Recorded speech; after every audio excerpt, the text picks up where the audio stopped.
Começo por cumprimentar todos nesta minha primeira intervenção na reabertura dos trabalhos parlamentares, desejando ao Parlamento um trabalho profícuo neste ano tão importante, ano parlamentar tão importante que temos pela nossa frente. Justamente, esse ano ganhou novas perspectivas com a conclusão dos 8º e 9º exames regulares com a Troika. Todos têm consciência de que esta era uma meta importante que precisaríamos de atingir de forma bem-sucedida para podermos perspectivar uma conclusão do Programa de Assistência Económica e Financeira com sucesso, isto é, dentro do tempo que estava destinado e de acordo com as condições estabelecidas. Não se tratava, portanto, de uma condição suficiente, na medida em que não temos ainda por garantido que seremos bem-sucedidos, mas era uma condição estritamente necessária. Nunca seríamos bem-sucedidos se não pudéssemos alcançar uma revisão bem-sucedida para o programa de assistência. Foi isso que aconteceu numa ocasião em que se juntaram duas avaliações e em que, portanto, se em simultâneo compararam ao mesmo tempo os esforços orçamentais que o país vai fazer para o ano de 2014 com aquilo que tinha sido o compromisso assumido pelo governo português, em nome de Portugal, para reequilibrar o processo de consolidação orçamental, fazendo que o esforço essencial incidisse no conjunto dos 3 anos do programa de assistência, sobre o lado da despesa e não sobre o lado da receita. É sabido que esse exercício foi perspectivado como indispensável exatamente há um ano atrás. A conclusão da 5ª avaliação determinou, por isso, que o país precisaria de fazer uma correção maior do que a que estava inicialmente previsto do lado da despesa. Apresentámos na 7ª avaliação o conjunto dos compromissos que haveriam de determinar esse resultado. E ficou agora claro, perante as instituições da Troika, que o governo português está determinado em cumprir esse objetivo importante, que é o de voltar a ancorar a consolidação orçamental no lado da despesa, de modo a consolidar os resultados que foram obtidos do ponto de vista macroeconómico até hoje e que representam um ajustamento não apenas do Estado, mas sobretudo da economia portuguesa, que nos permitirão reganhar a confiança em mercado. Vale a pena sintetizar 3 dos aspectos mais relevantes desses resultados práticos que nos permitiram perspectivar um resultado positivo para o fim do nosso processo de ajustamento. Em primeiro lugar, nós conseguimos que o país passasse a deter uma posição excedente de disponibilidade de financiamento sobre o exterior. Trata-se de um dos resultados históricos mais importantes para o futuro do nosso país, que é hoje reconhecido quer pelos nossos parceiros europeus, quer pelos próprios mercados. O país não está a acrescentar necessidades de financiamento e, portanto, não está, enquanto tal, a acrescentar dívida àquela que já tem. Antes, pelo contrário.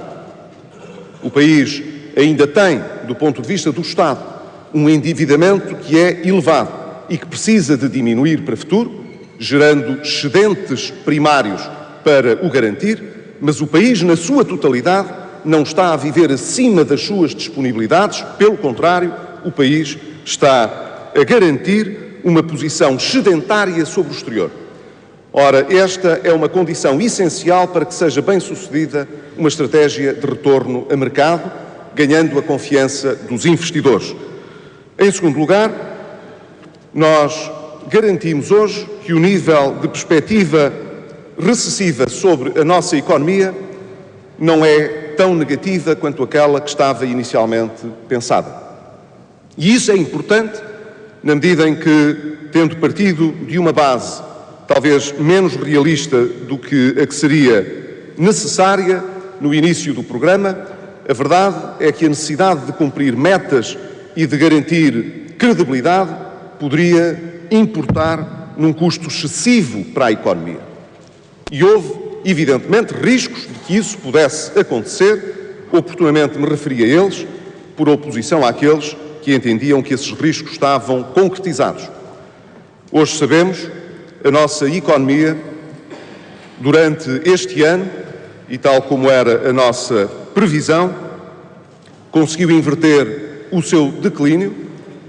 O segundo trimestre deste ano foi francamente positivo e temos já dados objetivos que nos permitem acreditar que o terceiro trimestre será também ele positivo. Isso permite-nos olhar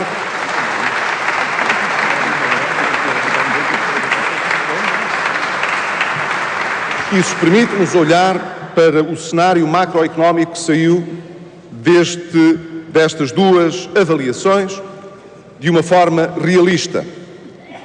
Nós atingiremos este ano uma recessão menor do que a que estava estimada, 1,8% contra 2,3% inicialmente previstos, e deveremos alcançar em 2014 um crescimento efetivo, apesar do carry-over deste ano, quer dizer, da inércia da economia deste ano para 2014, de cerca de 0,8% contra os 0,6% que estavam inicialmente estimados. São estimativas, volto a insistir, mas são estimativas que traduzem uma perspectiva positiva sobre a evolução macroeconómica do país. Em terceiro lugar, o desemprego. O desemprego é, como todos sabemos, a maior chaga social que nós podemos viver numa sociedade.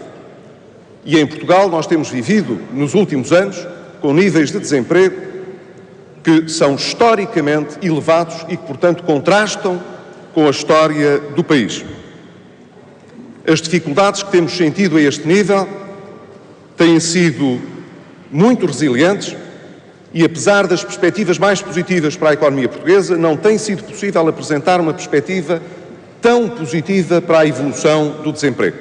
Ainda assim, os dados que estão disponíveis mostram, como se nota pela fonte europeia, mas também nacional, que há pelo menos 6 meses que os dados apontam para uma redução contínua do desemprego. E estamos hoje sensivelmente ao mesmo nível que há exatamente um ano atrás. O que significa, portanto, que houve, desde logo, criação líquida de emprego, com criação de novos postos de trabalho, sobretudo com maior incidência entre os mais jovens. E isso é indispensável para nós acreditarmos que, apesar do ritmo de recuperação económica não ser aquele que todos desejaríamos, ele aponta, no entanto, indelevelmente, também para uma recuperação do emprego, que é condição essencial para manter a coesão social do país.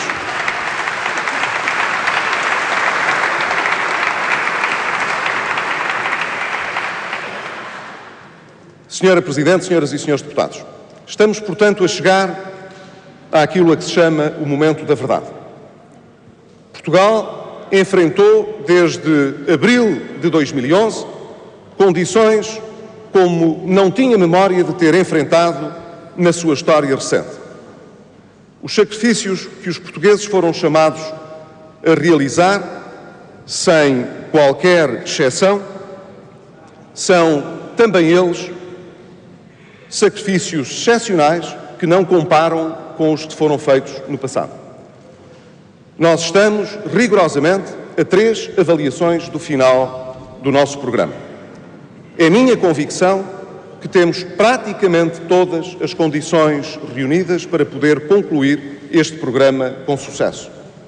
Isso não significa, como tenho dito repetidamente, que as dificuldades desapareçam e que o país, por um passe de mágica, possa regressar a modelos de desenvolvimento, a modelos económicos, seja ao nível do investimento público, seja de padrões de consumo, privados como aqueles que persistiram durante anos e que mostraram não um enriquecimento do país, mas um endividamento crescente do país e não apenas da administração pública. Mas, evidentemente, que se essa parte do ajustamento prosseguirá e se manterá, hoje sabemos que estamos a chegar àquele ponto importante em que precisamos de saber se implementamos de facto ou não as medidas que são indispensáveis para que Portugal possa permanecer no euro, respeitando o pacto orçamental e as orientações de disciplina orçamental que neles estão contidas e importadas para a nossa lei de enquadramento orçamental, ou se não respeitaremos essas obrigações e imporemos ao país custos maiores e mais graves do que aqueles que obtivemos até hoje. Estamos, portanto, a chegar, vou concluir, Sra. Presidente, estamos, portanto, a chegar a este tempo em que precisamos de separar com muita clareza aqueles que querem ajudar o país, não é o Governo, é ajudar o país a ultrapassar esta situação difícil que está ao nosso alcance de ultrapassar e aqueles que entendem que o país não deve cumprir os seus compromissos, deve aligeirar as suas condições e, nessa medida, impor ao país um custo excessivo e desnecessário. Sra. Presidente, é a minha convicção também que, no que respeita às instituições portuguesas, a todas as instituições portuguesas, há uma noção clara do momento histórico que atravessamos e de que todos estaremos, evidentemente, ao nosso melhor nível para que estas dificuldades sejam ultrapassadas e para que a confiança regresse duradouramente a Portugal.